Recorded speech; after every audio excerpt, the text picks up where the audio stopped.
The protagonist, Jinsoo, a third-year general surgery student, gets into a fight in a KTV bar at the start of the novel. He knocked his fiancée down onto the couch after punching Jin-Yu Kim, a man who was groping him. But because of Kim's influence, Han lost his position as a surgeon as a result of his actions, and because of his low income, he had difficulty finding another job. One day, Han was fortunate enough to find an investor who offered him the chance to open a small private hospital. However, the investor disappeared, and Han lost all of his money. After reporting to the police, he discovered that the investor was actually a friend of Professor Kim's. To make matters worse, Han's girlfriend broke up with him, and he felt that his future was destroyed. He decided to apologize to Professor Kim in an attempt to redeem his job. However, when he opened the door to Kim's room, he was shocked to find his girlfriend with him. Not only had he been cheated on by his girlfriend, but he had also lost his career due to Professor Kim. As he walked home that night, a stranger approached him, asking for directions and confirming his identity. The stranger then stabbed Han with a Minecraft knife, burying him in a deep forest to cover up the evidence. Despite his pleas for help, the murderer ignored him, and Han overheard their conversation, realizing that Professor Kim was the culprit. As he felt his life slipping away, Han suddenly heard a voice saying, "The spiritual eyes have opened." He was shown his status, which revealed that he had done many good deeds, earning him enough points to obtain a resurrection ticket with his 1000 points of good deed, or a 100 points ticket to heaven. However, he had a time limit to make his decision and chose to ice-sky to another world. The system assured him that his previous memories as a doctor would remain, and it would find the best place for him to perform his surgical skills. Suddenly, Han was absorbed into a bright light, and he found himself lying on the ground. To his surprise, all his wounds were healed, and he realized that he had ice-skied to another world, one that was in the midst of a battlefield with many wounded citizens. As he gained the previous owner's memories, he realized that he was in the Three Kingdom period. Han examined one of the victim's wounds and realized that he didn't have any surgical gloves to perform surgery on them. Suddenly, a man ran towards Han and addressed him as young Master Wabu. Han was relieved to see that Wang Sam was okay and asked him to bring clean water, needles, and thread. However, Han soon realized that he lacked anesthesia and tools to check the victim's vital signs. He decided to perform a manual check on the victim with his bare hands. Upon examination, he discovered that the large intestine had been cut and that feces had likely spread into the abdominal cavity, requiring him to drain the stagnant blood. When Han received the thick needle and thread, he had no choice but to use them to stitch up the wound. A woman approached him, worried about her husband, and thought that he was going to die. Han reassured her that her husband was going to live since the wound wasn't that serious. He continued to save more victims, but unfortunately, he couldn't save them all. However, he was determined to save as many lives as possible from then on. After the incident, Sam Wang was relieved that Master Wabu was fine. However, Han knew that Wabu was dead already, and his spirit was now in this body. Han wondered if the bandits would be stopped by the soldiers, but Sam Wang mentioned that it was dangerous to try since rumors said that the bandits gave bribes to officials. Han realized that even this world was rotten, and during this chaotic period, there was no place in China without war. Han blamed the god or angel for transporting him to this timeline. Later that night, both of them reached home safely, and Waba's brother met him and was glad that he was okay. Han worried about Waba's mother but was relieved to hear that she was finally asleep. Han decided not to disturb her and went back to his room, wondering where he should begin tomorrow. The next morning, Han woke up and realized that he is quite flexible in this new body. During breakfast with his brothers, he noticed that they only ate vegetables, which explained why this body was skinny. Second brother suggested that Han should learn martial arts for self-protection, and Han agreed, surprising his brothers with his willingness to change. Later, they visited their mother, and Han noticed that she was unwell, possibly due to liver or gallbladder disease. Upon examination, Han determined that she had cholecystitis, but he knew that performing the surgery to cure it was not possible in this era. Despite Han's medical knowledge, second brother was skeptical and mocked him for just reading a few medical books. However, the news of Han saving several victims the previous day convinced second brother to trust Han's judgment. Han realized that he had an ability to recall information about herbal medicine from the previous owner of this body, and he asked for a prescription from the physician. However, the herbal medicine only boosted vitality and would not cure their mother's disease. Han explained to his brothers that their mother needed surgery, which involved cutting open her stomach. The brothers were in shock to hear this. Second brother thought that Han is crazy and the first brother hesitated. Since Han resurrected using Waba's body, he made sure that he can save Waba's mother. Second brother thought that Han is trying to kill their mother, and first brother never thought of cutting the stomach to treat disease. Han told them that if they don't decide, their mother will eventually die later. Second brother was angry and slapped Han for talking nonsense. Han was angry as well and punched his second brother, resulting in a slight scratch on his face. Second brother decided to give him another slap but was stopped by the first brother, who reminded them not to fight in front of their mother. Mother suggested trying Han's first method, which involved using corn beard, as it might give better results than herbal medicine. Everyone agreed and took their leave. Han thought that if he was going to perform the surgery, he needed the necessary tools. He couldn't let his mother stay in that condition for too long, as bad things could happen if they didn't address the issue. Second brother apologized to Han and praised him for almost landing a punch on him. Han asked for a sparring match, with the winner granted their wish. They readied themselves for a fight, but Han was repeatedly defeated by his second brother. Second brother decided not to continue the fight and contemplated the surgery. Han was contemplating his next move. He needed a surgical scalpel, but more importantly, he needed an anesthetic. No matter how much he thought about it, he knew there was no herbal medicine that could replace anesthesia, and he needed a needle that was thinner than blood vessels. Additionally, he needed an assistant during the surgery, but finding someone willing to help in this era was going to be a challenge. To start, Han decided to focus on acquiring the surgical scalpel, but he needed money to make the necessary tools. He approached his first brother for an allowance, and went to the market to look for a medicine shop. Han requested poisonous weeds from the shop owner to make an anesthetic, but the owner did not have any in stock. However, they agreed to harvest the weeds for Han at an agreed-upon price. Afterward, Han ventured out to the suburbs of Chiao Country, where low-class people gathered, including beggars and the homeless. As he explored the area, he stumbled upon a crowd that had gathered around a man who seemed to have broken his leg. Han examined the man's leg and wondered if he could treat the large tear on the ligament and muscle caused by the broken bone, even without surgical tools. Han used the first aid kit to prevent the victim's leg from bleeding and examined it further to locate the broken area.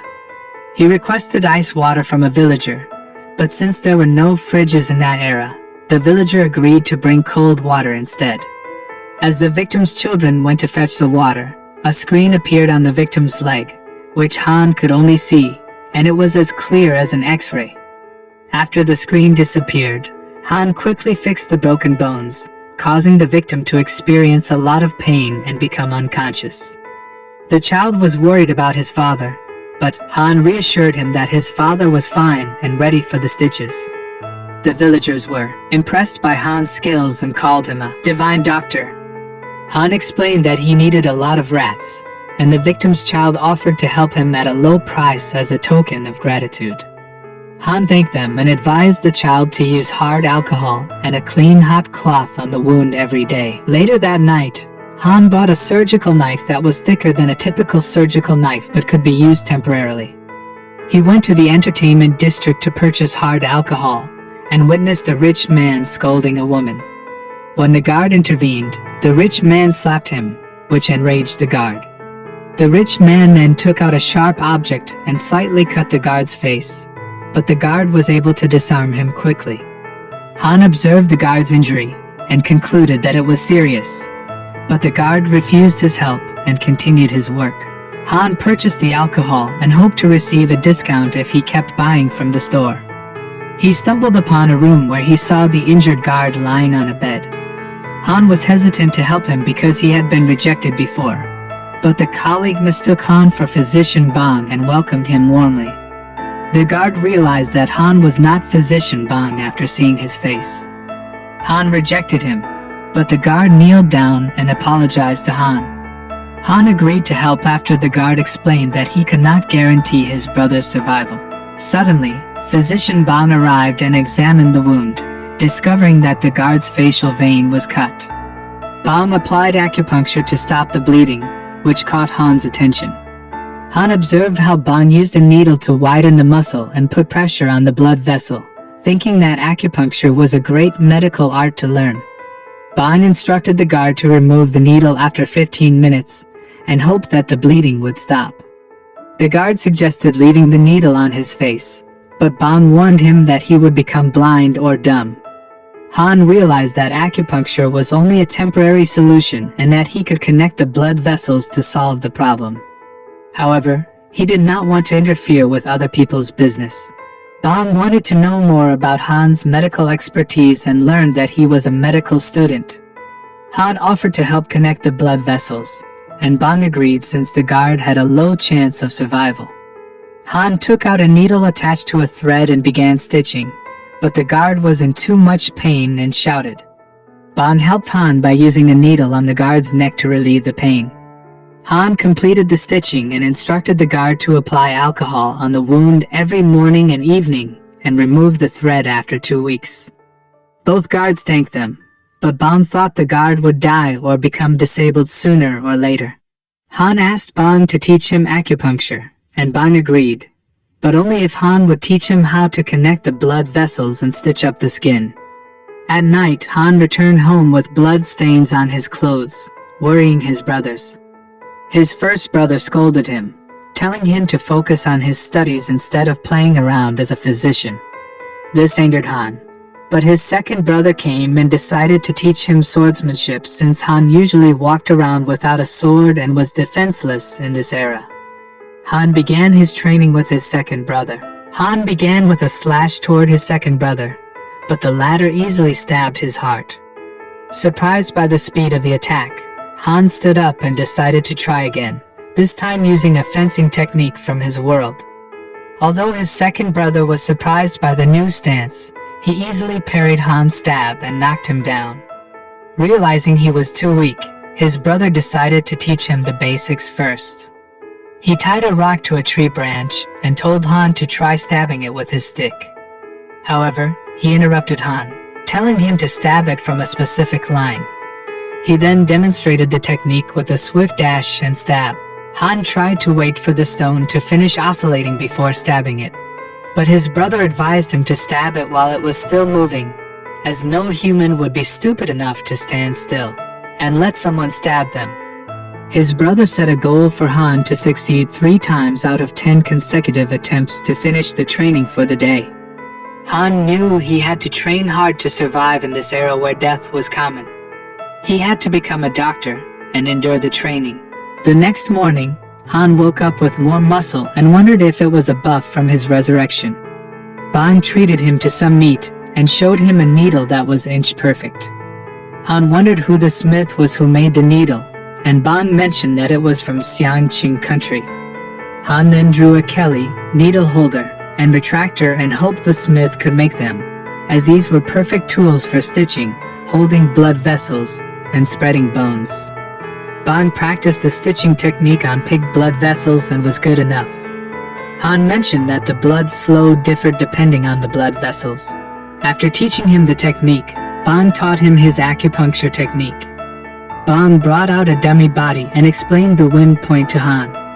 Han thought that there were fewer points than expected and asked Bang if there were any more.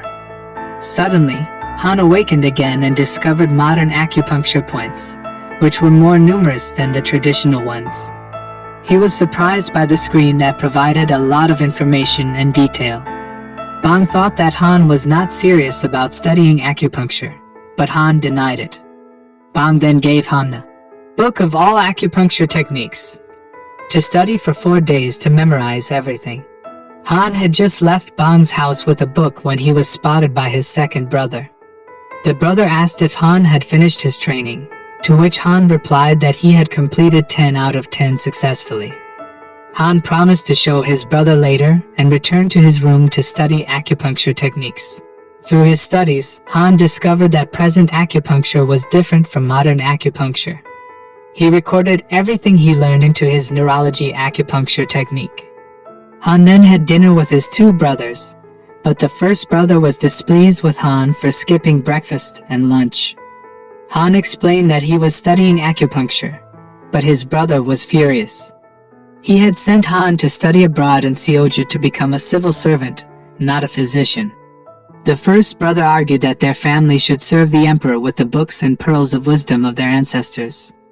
Han insisted that he wanted to become a physician no matter what and left the dinner.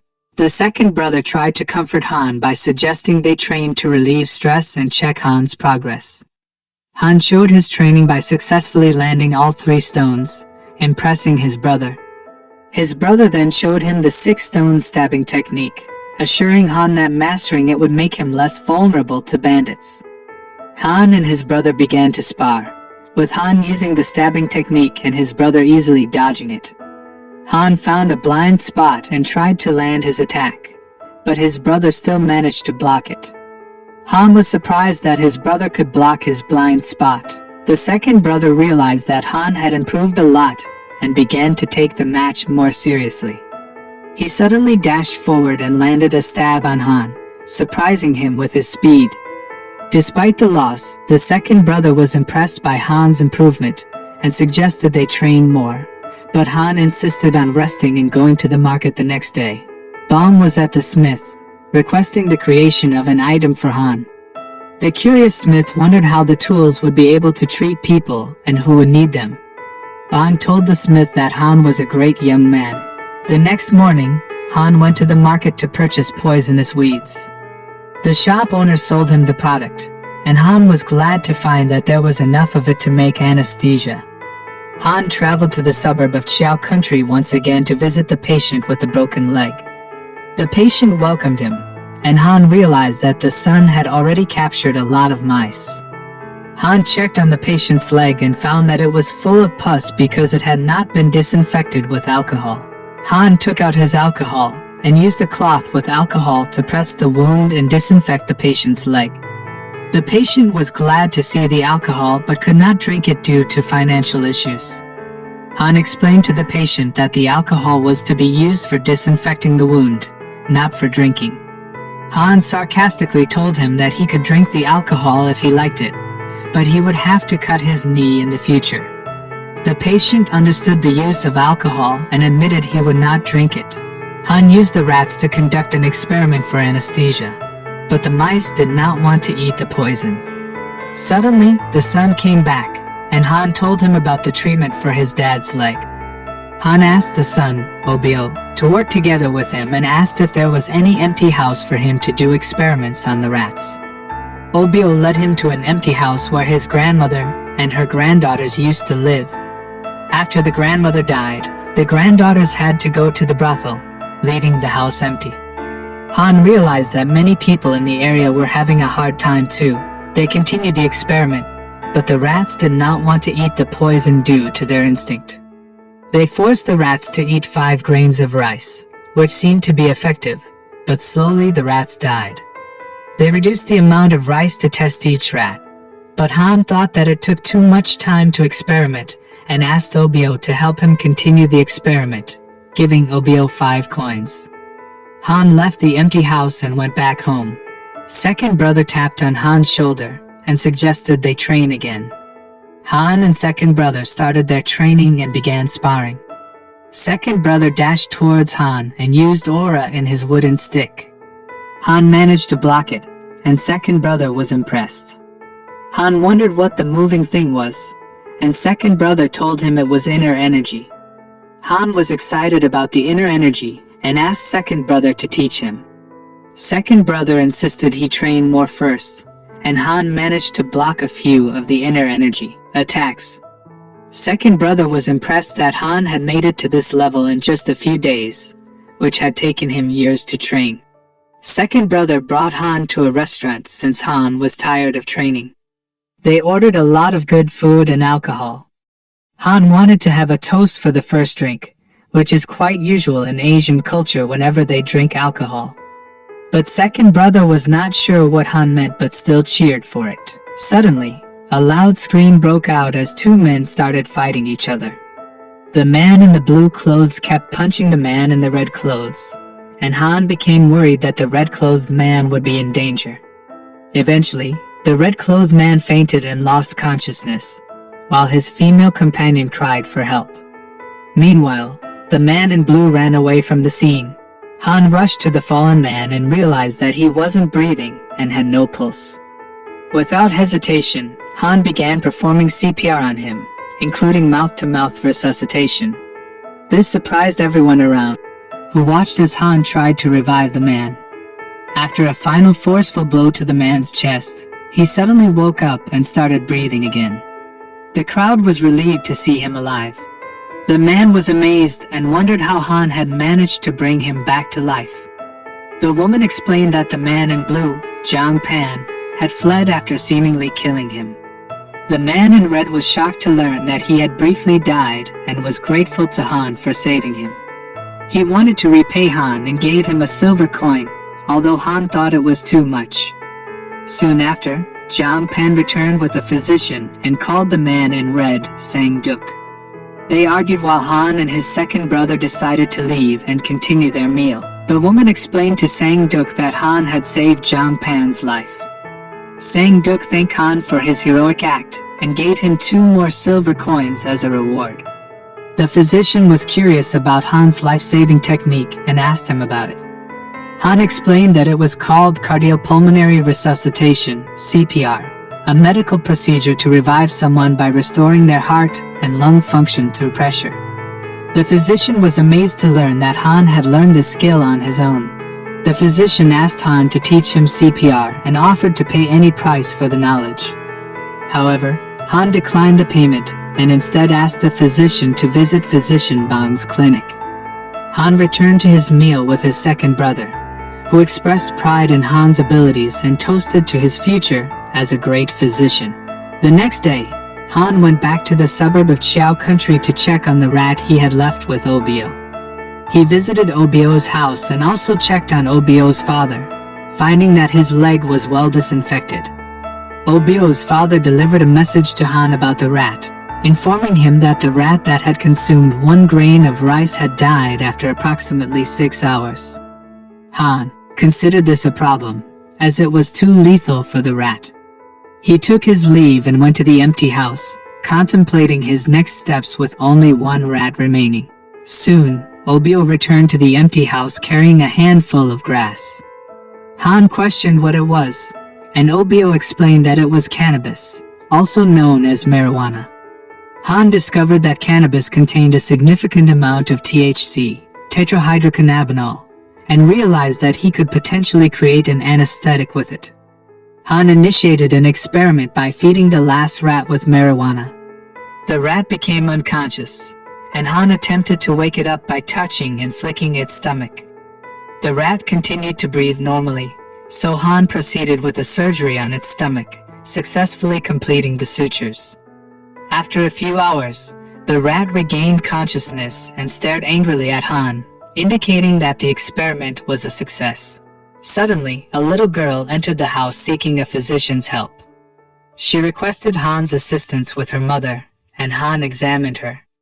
He discovered that the mother had no signs of infection or fever but appeared excessively thin and weak.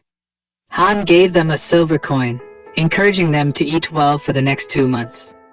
Although they felt sorry for accepting it, Han insisted that they eat properly and repay him later.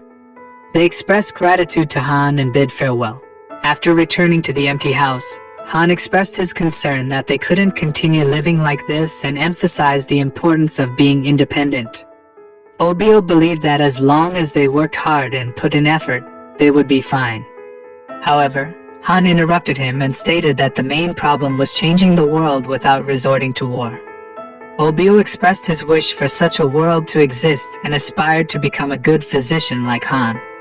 Han teased Obio about his seemingly impossible dream but still held hope that it would come true, and he asked Obio to be his assistant. Initially hesitant, Obio eventually decided to become Han's assistant. Han planned to take Obio to the cannabis field, but before they could leave, a crowd of people gathered outside, seeking their medical expertise. Han and Obio began treating each patient one by one until evening, successfully providing medical assistance to everyone. Obio grew tired but admired Han for being an excellent physician, and Han expressed his determination to visit the cannabis field despite the late hour. Later that night, in the house of a wealthy family, a man was drinking beer while overhearing rumors about a great physician. Initially considering it a joke, the man was informed by an informant that around 30 people had seen the physician's skills. The informant suggested that it would be best to discover the physician's true identity. The man, named Jinsoo, worked as a government official and wondered if the physician could be an ancient immortal disguised as a child. The next day, at Physician Bang's clinic, Han prepared to teach Bang and Suk about suturing blood vessels and CPR. Both Bang and Suk were excited to learn from Han and offered to pay for the education. Han hesitated to accept their money. Suddenly, a military officer interrupted them, seeking help from the physicians. The military officer explained the situation, revealing that they were engaged in a fight against bandits, and many of their soldiers had been injured. They urgently required the physician's assistance. Physician Bang and Suk decided to help, and Han joined them. The military officer led them to their tent, where they discovered numerous soldiers who were severely injured and on the verge of death. Cho entered the tent, wondering if the physicians were present. Physician Bang and Suk recognized Lieutenant Cho and hurriedly approached him, greeting him formally. Han also greeted Lieutenant Cho, impressing him with his young age as a physician. Cho had heard about Han's exceptional medical skills and asked him to treat a soldier. Han examined the soldier's wound and discovered a laceration on the soldier's thigh with damage to his rectus femoris muscle but intact blood vessels. Han believed that if he could stop the bleeding, it would prevent the situation from becoming dangerous. Cho asked Han if he could save the soldier, and Han assured him that he could. Cho urged Han to hurry, but Han explained that he would treat him later, which angered Cho. Cho questioned Han as to why he had to treat the soldier later, and Han pointed out that there were other patients with more critical conditions than the soldier. He provocatively suggested that Lieutenant Cho was being selective in choosing whom to save. Cho eventually understood and let go of his anger, hoping that Han would save as many lives as possible. Physician Bang and Suk were impressed by Han's determination, although they wondered if Han's confrontational manner towards Lieutenant Cho was a death wish. Han, angered by their comment, instructed them to quickly treat the patients. As the battle came to an end, the villagers expressed their gratitude to Lieutenant Cho. However, as Cho was about to leave, he felt pain in his foot, realizing that he had stepped on a booby trap. He believed it was just a minor wound and wouldn't pose a significant problem. Back in the tent, all the patients had been treated. Physician Bang and Suk were tired and resting when Han suddenly interrupted them, instructing them to find any patients outside who still needed treatment.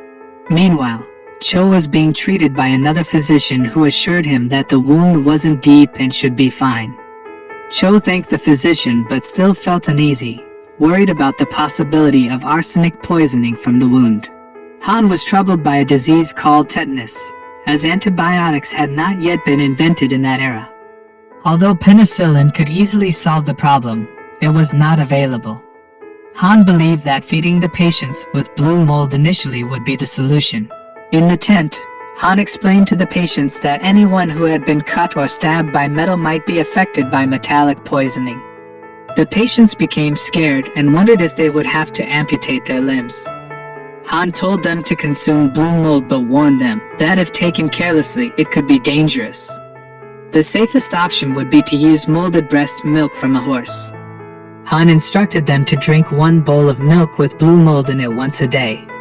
The patients expressed concern about stomachaches from drinking it.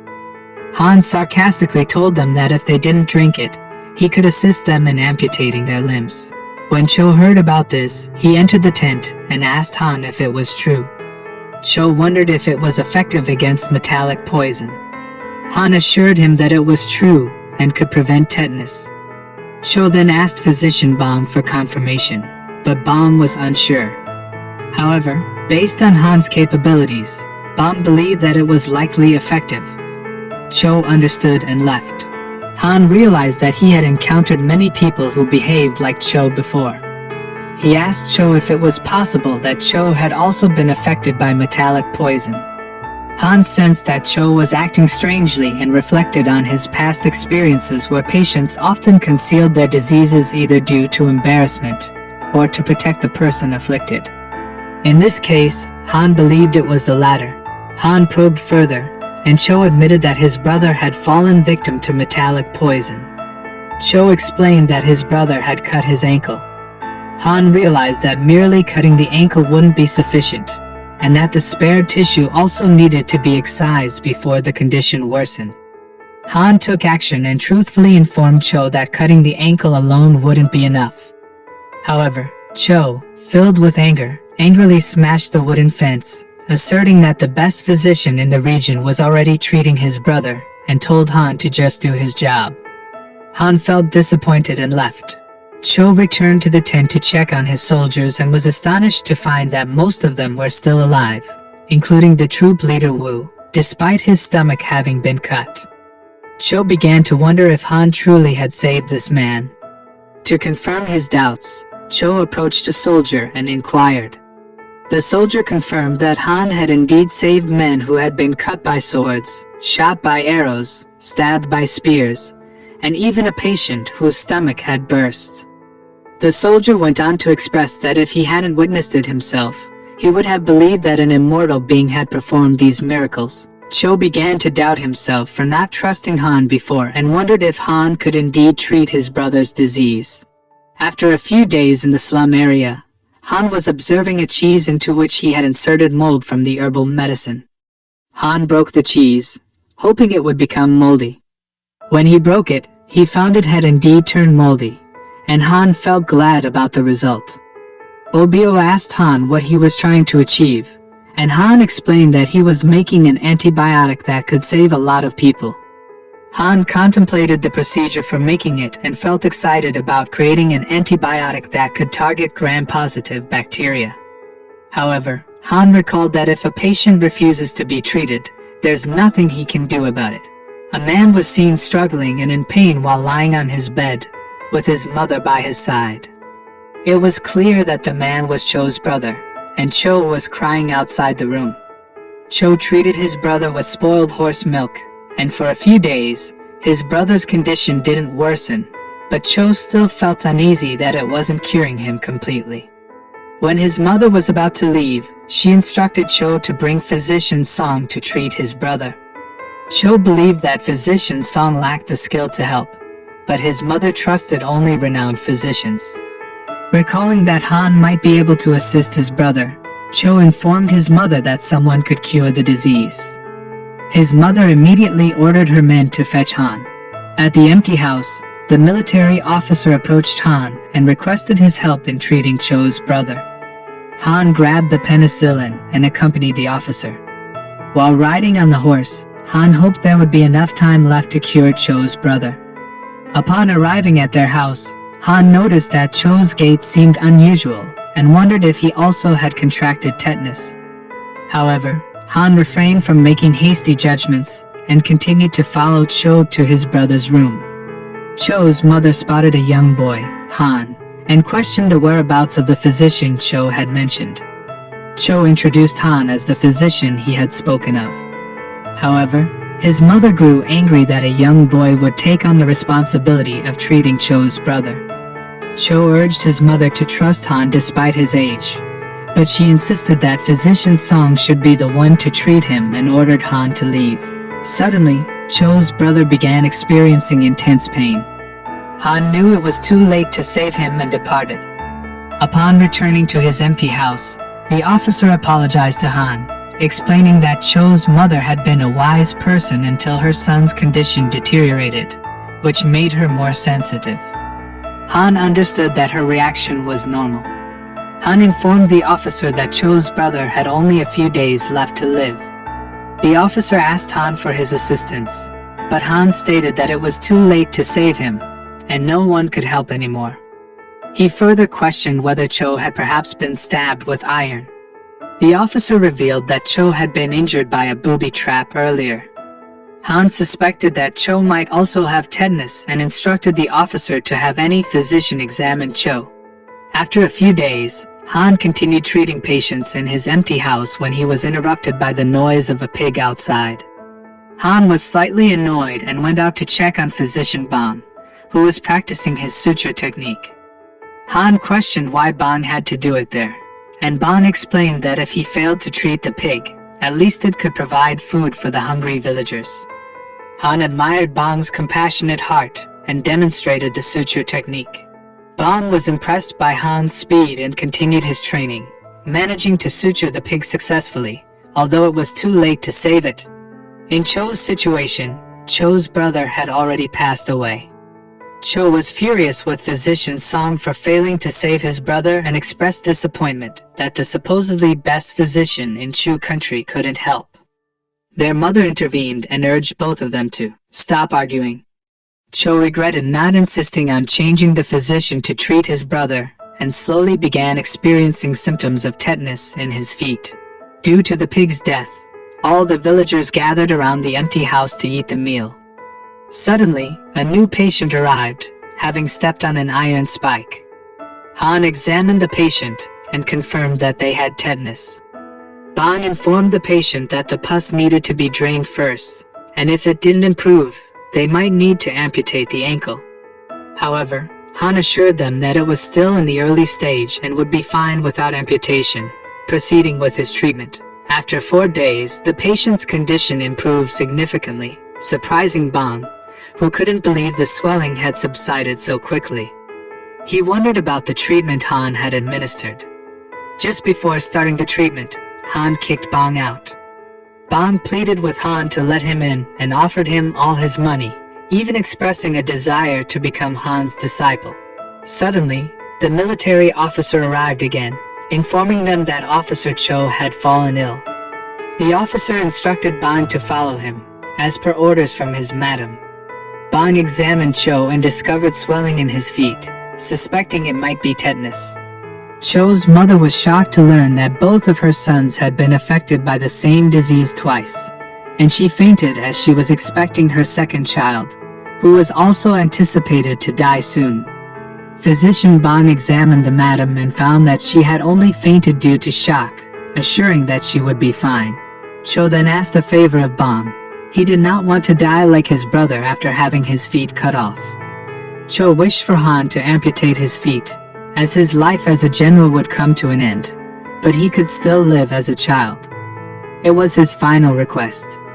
Unbeknownst to Cho, his mother was actually awake, and tears slowly streamed down her face. Bang informed Cho that he couldn't fulfill such a request, and Cho believed that his life couldn't be saved. However, Bang revealed that Han had been successfully treating tetanus patients without resorting to amputations. Cho's mother woke up, weeping, and asked Bang if what he said was true. The military officer returned to Han's house once again, urgently seeking his help. Han immediately accompanied the officer. Meanwhile, in Cho's room, his mother apologized to him for doubting both him and Han. Cho reassured her that Han would come and emphasized that Han always prioritized his patients. Suddenly, Cho's father entered the room and informed the family that he had found a renowned physician in Nakyan to treat Cho. Cho's mother quickly responded, telling her husband that an exceptional physician was already on his way. However, her husband remained skeptical and angrily criticized the previous physician who failed to save their son. He also dismissed the rumor that Cho had brought a child to examine their son, viewing it as a joke. Just as Han was about to enter the room, Cho's mother anticipated her husband's lack of respect and swiftly pushed him into a storage room, locking him inside. Han entered the room, and Cho's mother pleaded with him to save their son, Cho. After the incident, Cho's mother unlocked the storage room and informed her husband that she had found a physician who could cure tetanus. She admitted her mistake in allowing their first son to die. Her husband was taken aback by this revelation. At the empty house, Han found it strange that Cho appeared fine despite the severe swelling in his feet. Han attempted to touch it, but Cho remained unaffected. Han was impressed by Cho's extraordinary resilience, realizing that most people wouldn't even be able to speak with such swelling. Cho explained that he was using inner energy, similar to Han's second brother. Cho asked if Han could truly cure his disease, and Han assured him that he could restore things back to how they were before. Han handed Cho a bottle and instructed him to drink it, comparing it to a strong alcoholic beverage that would help alleviate the pain.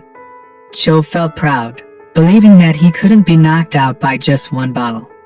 However, he immediately fell asleep after finishing it. Han began his treatment, donning a surgical mask. Upon waking up, Cho wondered if the treatment was complete. Han explained that only the basic procedures had been done. Han discovered that trismus had also begun, and it was only a matter of time before his entire body became stiff. Han needed to administer a large quantity of antibiotics, but without intravenous access, it would be challenging. Han realized he had to address the first problem, which was obtaining a syringe needle. Han asked Cho if he knew a skilled blacksmith, and coincidentally, Cho mentioned the same person physician Bang had mentioned, Pyo Chung. Han sketched a needle on paper and instructed Cho to order the blacksmith to urgently create the syringe needle. Cho relayed the order to the officer, who delivered the drawing to the blacksmith. The officer handed the drawing to the blacksmith, who wondered about the purpose of the needle. The officer explained that it was for treating Lieutenant Cho. The blacksmith sympathized with Cho's loss of his brother, but was assured that Cho would be fine because the great physician Han was treating him. The blacksmith was surprised to learn that Han was a renowned physician. Back at the empty house, Han grew concerned as Cho's feet deteriorated rapidly after he stopped using inner energy. He wished he had a syringe needle, but time was running out. Suddenly, Physician Bang and Suk arrived. Han was about to begin the treatment and instructed them to observe closely. Han began operating by making incisions on Cho's feet, causing blood to splatter.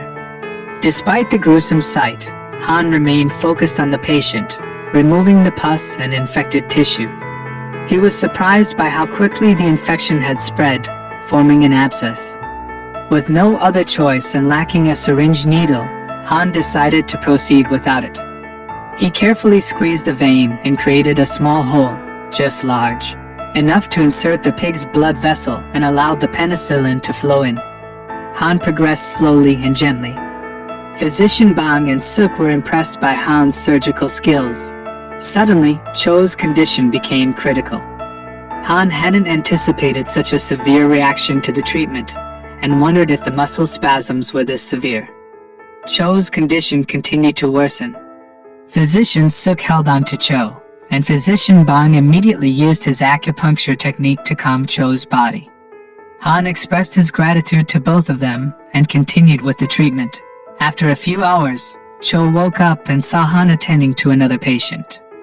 The patient thanked Han for treating his tetanus, expressing his belief that he would have died from the disease. The patient attempted to offer payment to Han, but Han declined, reminding him of their previous agreement to accept herbal medicine as payment. Han explained that he had no intention of taking money meant for feeding families and entrusted Obio to handle the situation. Han returned to check on Cho and discovered that he was awake. Han shared the good news that Cho would not need to amputate his leg. Cho expressed his gratitude but wondered how long it would take for him to fully recover. Han sarcastically insulted Cho for being macho and not revealing his disease sooner, resulting in a delayed treatment process. The patient returned to Han, offering payment in the form of herbal medicine. Han opened it and discovered another bag of money inside. He threw the money back to the patient. Cho questioned why Han didn't accept the money, and Han explained that it was nonsensical to deny treatment to those who couldn't afford it. Suddenly, Cho's father overheard their conversation from outside the empty house and left. Cho wondered if Han would refuse payment from him as well. Han laughed and found Cho amusing. After a few days, Cho's leg had significantly healed. Cho pondered if Han would have been able to save his brother. Han brushed it off, unsure of the outcome, but emphasized the need to focus on their current recovery. Suddenly, Han grabbed a stool and sat beside Cho, indicating a discussion about the treatment expenses. Following the discussion, Cho was shocked when Han expressed a desire to learn inner energy from him. Cho attempted to reject the request, as the art of inner energy was a secret technique exclusive to their family and not to be shared with outsiders. Han felt disappointed, and Cho felt guilty for not paying for the treatment. He asked Han why he wanted to learn, despite being a physician. Han shared his near-death experiences, having been stabbed twice before, and expressed his belief that he should not die prematurely. He wanted to save more people with his medical expertise. Cho understood Han's perspective and promised to try to persuade his father to teach Han the art of inner energy. One night, Lieutenant Cho finally returned home and asked his father for something. His father asked about his son's condition and advised him to focus on recovering. He swore to pay for the treatment fee. Cho then told him that Han didn't want money. Cho's father was shocked that Han wanted to learn about their family's internal energy arts. However, he could already see that Cho had already decided. Seeing that it was not that absurd, Cho's father let him do whatever he wanted because their art was cheap enough to pay for one's life. The next day, the herb picker came to deliver more herbs to Han. He shared how tiring it was, knowing that the fields had spikes planted by bandits. Han saw a few nut grass plants that could be used as a pain reliever for his mother. Despite knowing about the spikes, Han asked the herb picker to lead him to the field. The two went to the mountains and made sure to be careful with the spikes scattered around. Han could see that these spikes were meant for blocking the road. They continued to collect spikes until the herb picker screamed after seeing something. It was a dead person, and Han noticed that they were not from the army. The herb picker found another body, and Han concluded that these people were bandits. He saw a box in the second body's hand. He opened it and read a letter that surprised him. He found it crazy. The herb picker wondered what was wrong, and Han made up a reason that they had only written down the next village to rob. Han suddenly told the herb picker to leave. Now, Han went back to his clinic with a basket full of spikes. He had collected them to be sold. He didn't know if the army was just pretending to fight bandits. Based on the records of the three kingdoms, he didn't know if Cho was related to them. Han then brought out the paper and showed it to Cho. He saw a list of the number of armies participating in a certain mission. Cho was infuriated after reading it. To keep it a secret, Han wrote on a piece of paper that he found a bandit holding the paper. They continued to converse by writing. Cho couldn't believe that someone was selling military secrets to bandits. Cho thanked Han for the crucial information and planned to repay him. He announced that he had gotten permission from his father to teach Han their family arts. Cho claimed they could start now, but Han threatened to cut his leg if his wound worsened. Han told Cho that anyone could notice his condition. He reminded him to fool his ally to fool his enemy. Seeing Han talk about military strategies, Cho wondered who Han really was. The next day, Han had a meal with his brothers and immediately left. The first brother wondered if Han would play physician again. Han claimed he needed to find an abandoned mine from a merchant group so he could make a certain decoction. The first brother offered money to borrow a mine, but Han refused because he had already earned enough. Han left, and his brothers wondered how he got the money when he didn't take money from the villagers. The second brother then told the first brother about the rumors of Han curing the lieutenant's tetanus. The first brother was shocked and asked if it was really true. The second brother had seen Cho coming in and out of the village. Han had also saved a lot of people. Even the famous physician Song hadn't been able to cure tetanus. He also shared how physician Bong was learning from Han, who was a well-known person in the county. However, the first brother wanted the youngest to be a scholar instead. The second brother disagreed, saying that with the Cho family holding all the positions, there was no chance to get in. The first brother excused himself so he could prepare for better results next year. The second brother knew that the first brother would acknowledge Han sooner or later. He then tried to recall where he had heard about Songa merchant group and remembered the guy who had almost killed his friend, Song Jampan. A servant came to inform him that someone from the Hua family had arrived. Just when he thought it was a waste of time, he remembered the physician who had saved his friend and wondered if Han was going to ask for more money. He didn't want to recall the bad memories. He went out to greet Han, and they sat down for some tea. Han directly asked if he could borrow an abandoned mine. Song reminded him that he couldn't own the gold he might find. Han claimed he just wanted to store a medicine sensitive to temperature. Song wondered how Han could afford the price. They ate first, and Han could taste honey. He was happy to eat some sweets after a long time. Recalling Song's past mistake, Han expected not to be charged a lot. Song then asked for 100 coins per month. Han thought it would be for a year and stood up frustratingly, leaving. Han later returned to his clinic, and Cho could see that it hadn't gone well for Han. Just then, Cho handed him a box from Chung.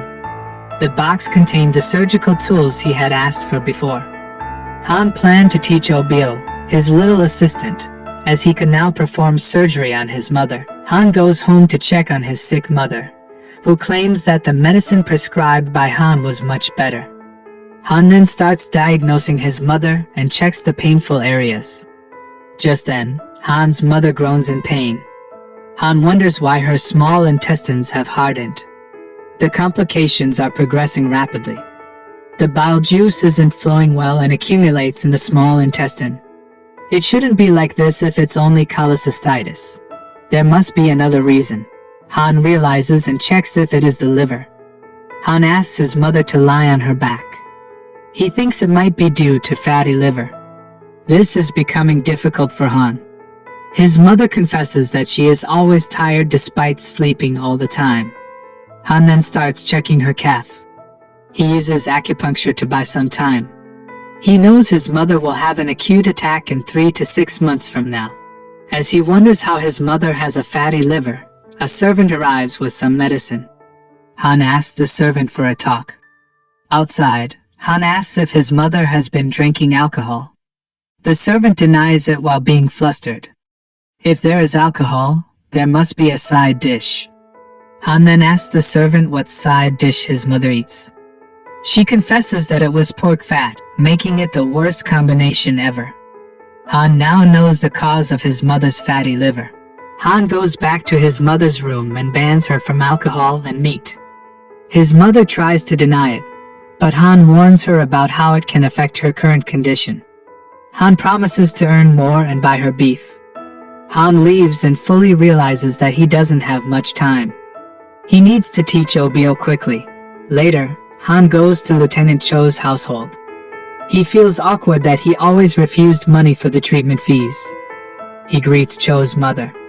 She notices the bandit spikes and menacingly asks Han why he brought them. He wants their household to buy the iron spikes.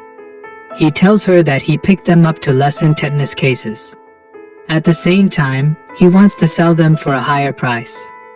Han feels burdened by receiving a lot of money from them. Cho's mother claims that it won't still be enough after hearing Han treat the poor for free. Han claims he doesn't need the payment for basic treatments and checkups.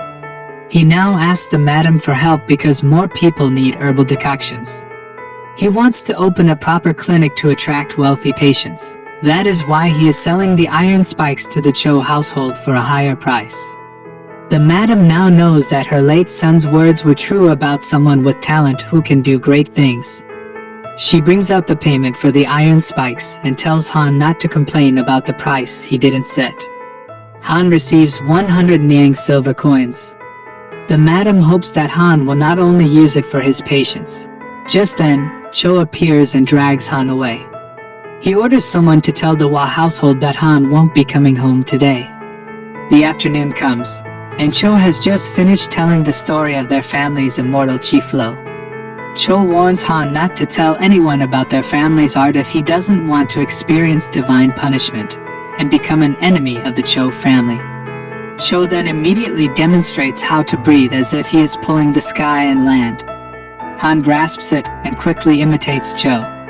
After an hour, Han feels out of breath and senses his stomach burning. Cho tells him not to overreact and checks Han's abdomen. He is surprised when he feels Han's inner chi and becomes flustered by Han's natural talent. Han thanks him and promises to keep training. Cho is genuinely surprised at how talented Han is, merely by imitating what he has seen once. He wonders what kind of kid Han is. Meanwhile, a busy Chung is visited by his sworn brother, Park. Park needs his sword from Hyanwi to be sharpened. Chung is happy to see that Park has been promoted. However, Park plans on stepping down. Chung wonders why, and Park shows a scar on his abdomen. Chung wonders how his brother survived. Park claims it is all thanks to a young physician called Hua or Han. Chung recalls the divine physician who treated Lieutenant Cho's tetanus. Just then, some other visitors arrive. A military officer enters with Han and introduces him to Chung. The two besties recognize his name. Han introduces himself, and Park immediately bows down to thank him for saving his life. Park informs him that he was the one with the torn stomach. Han remembers him and suddenly checks his wound to perform a post-checkup. Han recalls Park's intestines gushing out before. Chung can't believe that Han saved someone with severed intestines.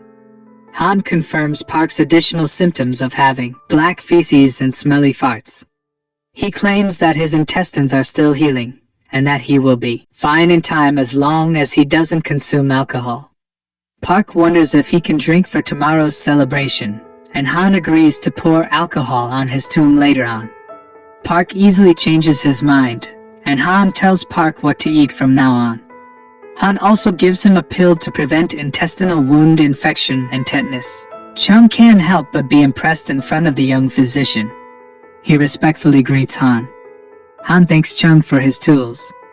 Because of him, a lot of lives are saved. Chung can't believe that he made a contribution to saving lives. Chung then wonders if Han can really cure tetanus. The officer assures Han's skill by using Cho as an example. Han wonders if Chung got tetanus. Chung claims it was the other blacksmiths. Han wants to see their conditions first. Chung asks for the cost of treatment. Han notices Chung's hesitation. Han then asks the officer to fetch Obio. Chung tells Han that they will go to his clinic instead. However, Han wants to check on them immediately while he can. Soon after, Han sees 5 blacksmiths who are supposed to be infected by tetanus. Chung starts pointing out their symptoms and claims that there are more who can't get up. Han can see that this is quite a mess. They go to a room, and Chung starts waking up the other blacksmiths. Just when Chung is talking about the cost, Han asks Chung to make more surgical tools, and he will take them as treatment fees. Chung wonders if that is enough. Han then asks for another favor. He needs Chung's dexterity that can save the others.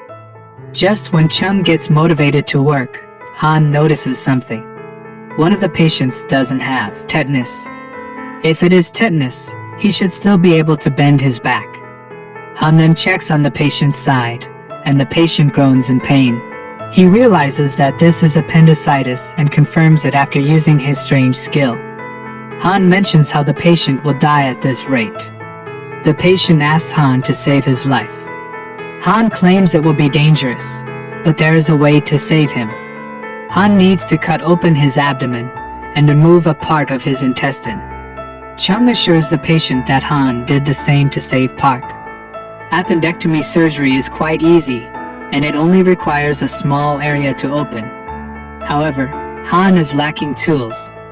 Chung confirms with Han that it will take him 4 days to complete the tools. Han is anxious that 4 days are too tight. Chung claims that he got another set of tools since Bong secretly asked him to make the exact thing. The old man is caught red-handed. Chung hands the tools to Han and claims that he will make another set for Bong later. Chung tries to tell Han about the patient's wife, but Han stops his backstory because he needs to focus and do his best for the patient for now.